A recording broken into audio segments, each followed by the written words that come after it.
Hi, you guys. Oh no, something's wrong with my camera.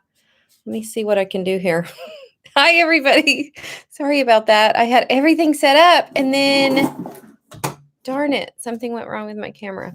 Hope you're having a great day today. We are going to talk about emotional wealth. So, this is actually one of my favorite things to talk about. And I heard a podcast a couple months ago from a coach of mine, and it really resonated so much with me because she was talking about prioritizing and building emotional wealth. And this is something that I've been working on for so long in my own life, healing myself emotionally so that I can experience the full emotional life that I want to experience. So, I'm going to share with you some of the ways that I do this in some super practical ways that I do it. But the first thing that I want to do is I want to build the case a little bit for why this is so crucial. So, I'm sure it's because of my past, but I spent a lot of my life feeling like heavy emotions kind of all the time. And I assumed that this is just how it is. If you grow up in a certain environment or you struggle with certain things like feeling down or heavy or whatever, I just assumed this was part of it. So I would love to know for you guys, how many of you feel like this is something that you struggle with too? You just have these heavy emotions. You feel like you don't have any choice over it. This is the way I felt. I felt like I don't have a choice. This is just how I have to feel because life is hard. And there you go. And so the problem with that is that being kind of so what that made me do is that made me sort of unwilling to like face my emotions because I'm like, they're so heavy. I always feel this, heaviness with them. So I would do everything possible not to feel them. I would, honestly, one of the craziest ways that we do this in the modern world is we take medications that often block our emotions so we don't feel them, which I think can be maybe helpful in the short term, but in the long term, it's blocking something that we want to get flowing again. So I just spent a lot of my life blocking my emotions in various ways. We do this with food, we do this with alcohol, we do this in all ways. Like, I don't want to feel, so let me have some Krispy Kreme donuts or whatever it is, right? And I had this kind of emotional poverty. And I kind of think about it like this. There were only a few emotions that I felt like were safe to feel. And I kind of hid myself from the rest of them. And when you do that, you shrink your life because what I learned in the last few years is that, your emotions fuel your life. So they fuel the actions that you take. They're really, really, really important. And if you only allow yourself to feel a narrow range of emotions, then you only get to experience a narrow range of life. And when I opened myself up to just let this all, it was kind of like I described it in my email that I wrote today as the dam breaking. You hide yourself from emotions because you're scared of what's going to come out if you ever let yourself go there. That's how I used to feel. And finally, the emotional backpack got too heavy, the dam got too heavy, and it broke. And what I learned is that, I can feel emotions. That's not like, why have I been running from that for so long? Why have I been trying to protect myself from that? And when I opened myself up to it, so did my life open up. And there were so many things that I was able to experience because I was willing to have a bigger life, because I was willing to have a wider range of emotion. And we get stuck in these emotional ruts. I talked a couple of weeks ago in a video about getting out of a rut. We often get stuck in emotional ruts because we don't think we have any choice. We think like, oh, this is just how it has to be. And we get stuck in these emotional ruts and we just wake up feeling. How many of you have ever felt this way? Like, you just wake up and you feel the same way day after day after day. And you're like, oh, I get so tired of feeling this way. And we think we don't have a choice in that. We think this is just how we feel. But what I want to share with you today is how I learned to really overcome that and really embrace the full range of human emotions on both spectrums, good and bad. But I just opened myself up to it. And what happened is my life exploded. My life opened up in the best way. My life got so broad and beautiful because I was just willing to experience life. I was willing to have the human experience of having human emotions that I wasn't blocking anymore, that I wasn't scared of, that I wasn't afraid of. And it kept me from staying in this rut of having the same emotions all the time. So if you feel like you're kind of emotionally bankrupt and you feel like, gosh, I mean, all I ever feel is stressed and anxious, or all I ever feel is down, or all I ever feel is this heaviness. That is the way I would have described my life several years ago.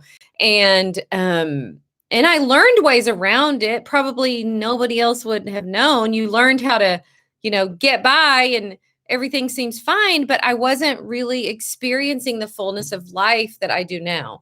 And I think this is so common. And I think if you're at this point in your life where you really want your life to open up, you want to experience a wide range of life, a wide range of emotion, you have to be willing to take some risks. You have to be willing to let the dam break, to open yourself up, to be willing to go there.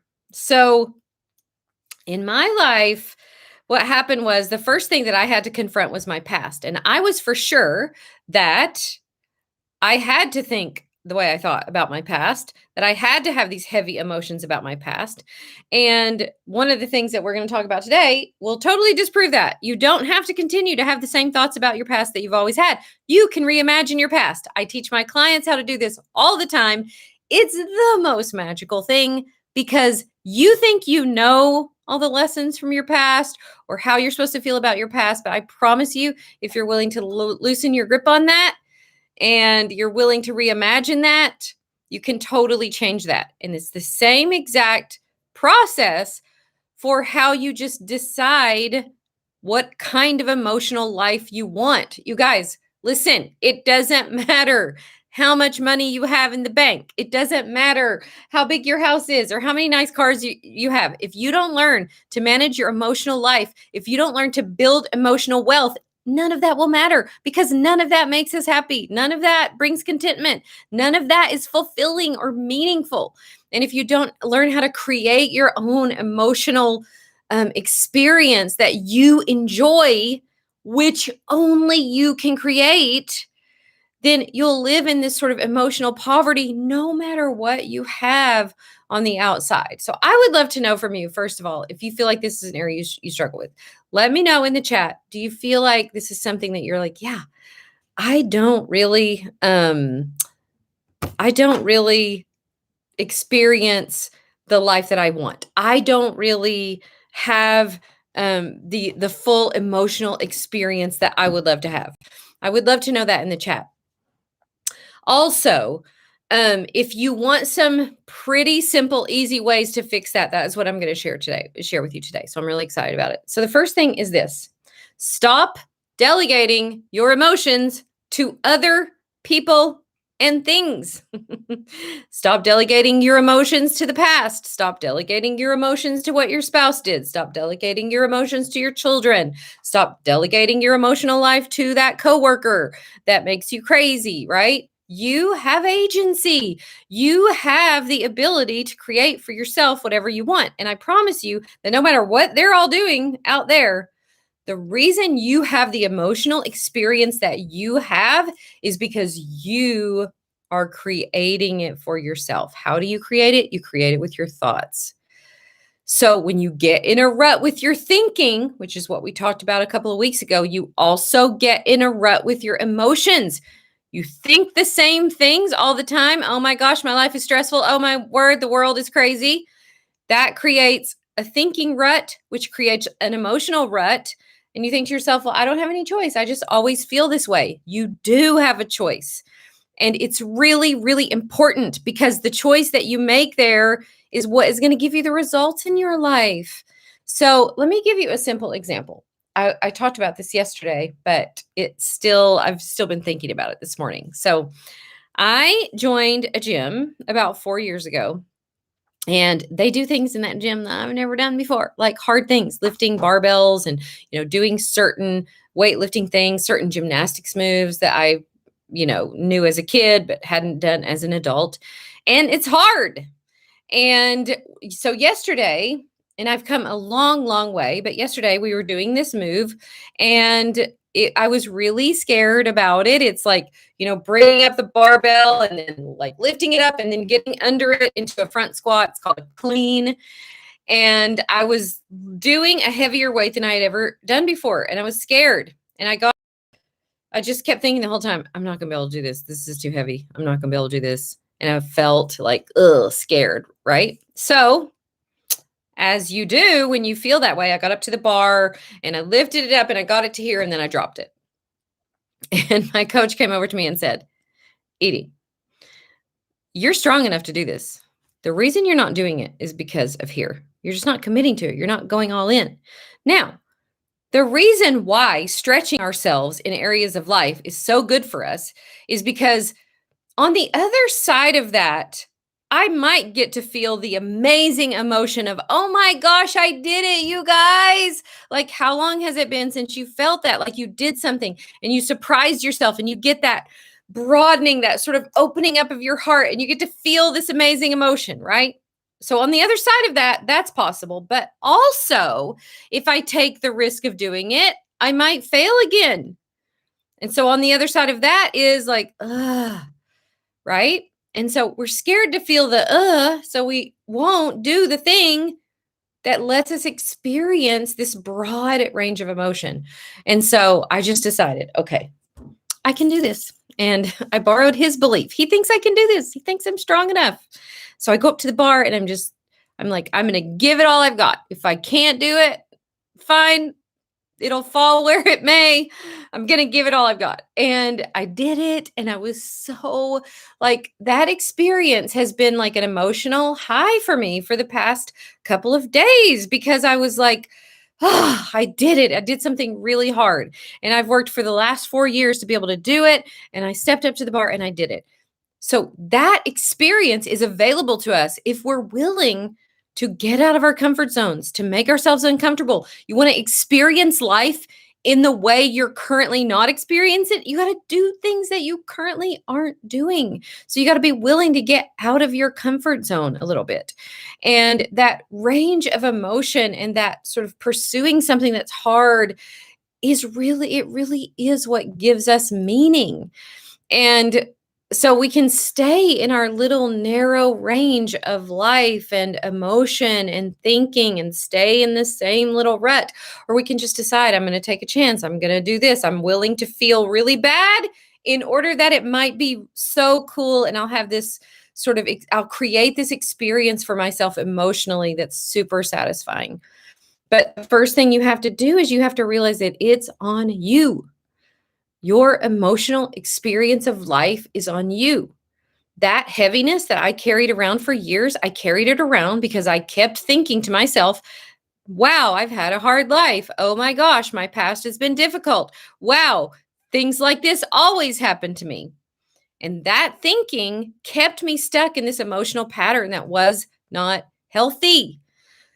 So are you doing that too? Are you stuck in this emotional pattern that's not good for you, where, you just assume that you have to think and feel this way? You don't. You can create what you want to create for yourself in your emotional life. So I want you to think of 3 emotions. This is number 2. I want you to think of 3 emotions that you really love feeling. I'll share mine. I love being excited. So guess what? I create a lot of excitement for myself in my life. And I do that in various ways. One of the ways that I do that is just with my routines. I love my morning routine. I love my evening routine. I get excited. I really do, you guys. I get excited when it's bedtime because I'm like, oh, I'm going to listen to that little meditation thing, and I'm going to read this, and I'm going to take a hot bath. I just have this routine that gets me excited. I create that for myself. Same thing in the morning. I get really excited to get up in the morning because I love my morning routine. So these routines that I create for myself help me generate excitement about my life, right? And so if you have an emotion that you want to feel, you have to ask yourself, how can I create that for myself? What can I think that helps me create that? How can I design my life in a way that helps me create that emotion? I also love feeling inspired. So I hang around with people that inspire me. I think thoughts that are inspiring. I set my life up in such a way that I can feel inspired by what I think about. That doesn't include thinking about how hard my past was, you guys, or thinking about how hard life is. It doesn't help me feel inspired. So I just have to decide how do I want to think so that I can feel inspired. I love feeling inspired. The third emotion that I love feeling is love. It's my favorite. I am maybe addicted to generating love in every situation.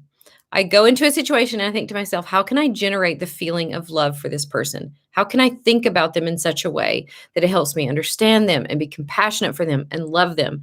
How can I generate more love in my parenting?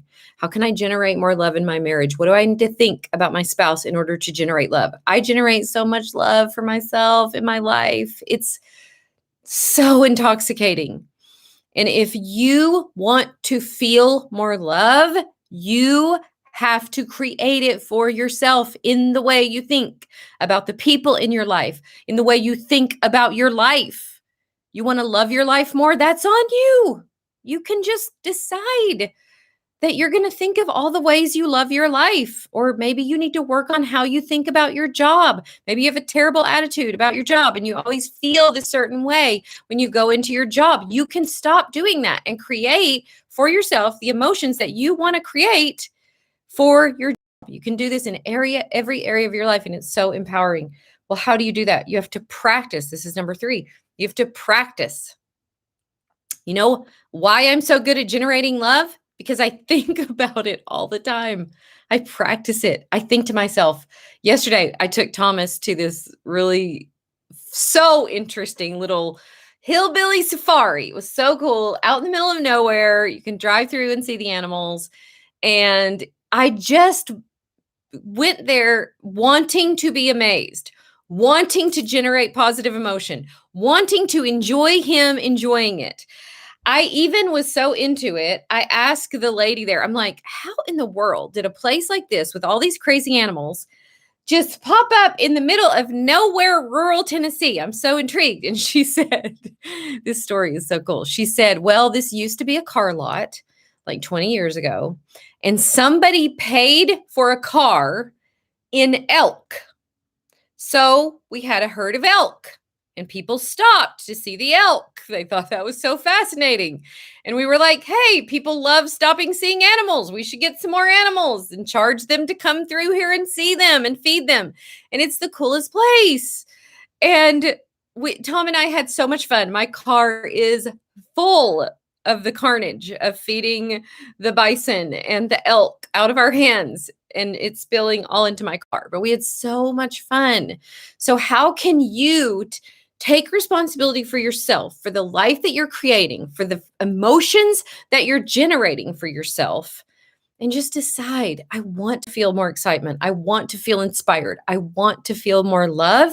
And what do I need to think in order to do that?